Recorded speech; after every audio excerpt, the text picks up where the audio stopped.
Once upon a happy beginning, for the Gold Coast to Ivory Coast, Guinea to Gambia, Liberia to Nigeria, the dream of independence was freedom.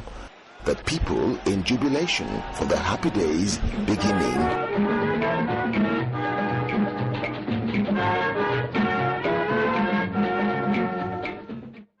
A new generation of leaders were being born, and some with even bigger dreams. From now on, there is a new African in the world. That new African is ready to fight his own battle and show that, after all, the black man is capable of managing his own affairs.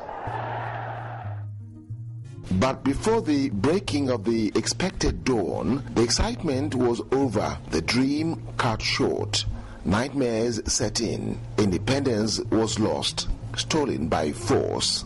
Everywhere, the opium spread. Government, by consent, was on the run, and rule by force was in control. The society, no longer humane and civilized, people's humanity had been stolen. At the last count, 44 military coups had occurred in West Africa within a spate of 47 years of independence. Then it came, the time for another fresh beginning. The party was over. The coup tide lost its force because the people were determined to reclaim their lost possession. They wanted back their stolen humanity, liberty, respect, freedom, and the right to a better life. Everywhere, the clamor was for change. The discussions on the Open Society Institute coming into West Africa started in 1999. There was at that time an optimism that West African states that have barely been ruled by authoritarian military regimes were getting ready for democracy. So it was therefore for us an opportunity to say, okay, how can we come in to facilitate the emergence of democratic society and support that transition. My role is that of the living donor. I am the main source of financial support, but the actual work, as you can see, is done by people living in the countries where the foundation is active. For so many years of their independent lives, many West African countries were tragedies always happening. 7 civil wars had been fought, limbs lost, lives shattered, souls of people and of nations destroyed. In the Nigerian Civil War alone, over 1 million people died. Few are the Sierra Leonean families today without a bitter war tale to tell, nor have the wounds healed in Liberia, where 1 out of 10 Liberians was lost to the 14-year-old war. The new weapon of war was the ballot box that ought to express the supreme will of the people and serve as the test of democracy, became war fought from another end. The 56 national elections conducted in the last 10 years by the 15 countries of West Africa, an average of 6 elections per year, neither delivered hope of a good beginning nor served as an avenue to learn perfection of government of the people, by the people, and for the people. Soon after the fresh beginning, the pleas began ringing out once more for a rescue mission to make democracy work. Governments should be taken away from the kitchen of the few to the open society, where the people would have the voice and a hand in the way that their collective affairs were being managed.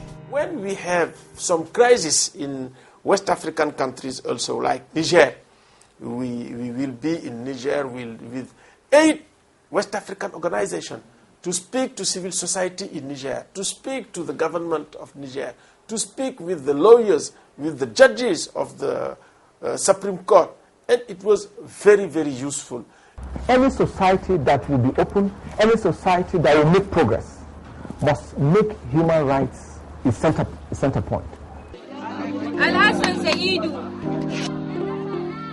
Democracy without truthful elections is a mockery. People count when votes count. And when votes count, people matter. And when people matter, the nation is set on a good cause. Few were the countries of West Africa that had learned that lesson, that it demanded little effort to be open to earn people's trust, but a much bigger challenge to buy respect through fraud.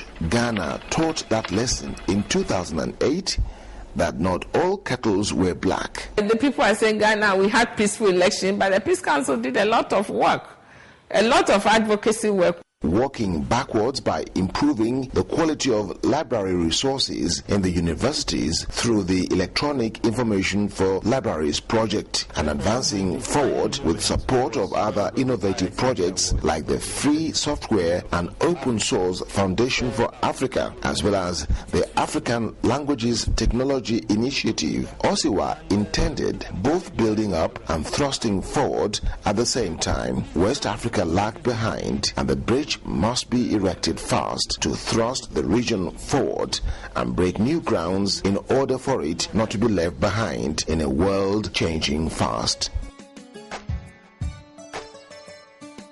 In countries like Liberia and Sierra Leone, confronted with the task of finding a new beginning, or Ghana and the likes that desire to correct the hurt or misdeeds of the past, finding the truth to reconcile the wronged became of interest to Osiwa. We thought as an institution that we should help the nation to deal with the past by really supporting an institutionalized way of dealing with it. And that was through the Truth and Reconciliation Commission. And I quite remember during the Ghana reconciliation exercise, I think Open Society was quite critical, very instrumental in that program. Soothing the hurts and healing the wounds from misdeeds renew the strength of nations and teach lessons too. Justice is not absence of wrongs, but the courage of societies to correct wrongs without fear or favor. For West Africa, however, other things too would have to be equal for this region, too blessed to be poor, but too poor in happy people. West Africa parades 12 of the 25 highly indebted poor countries.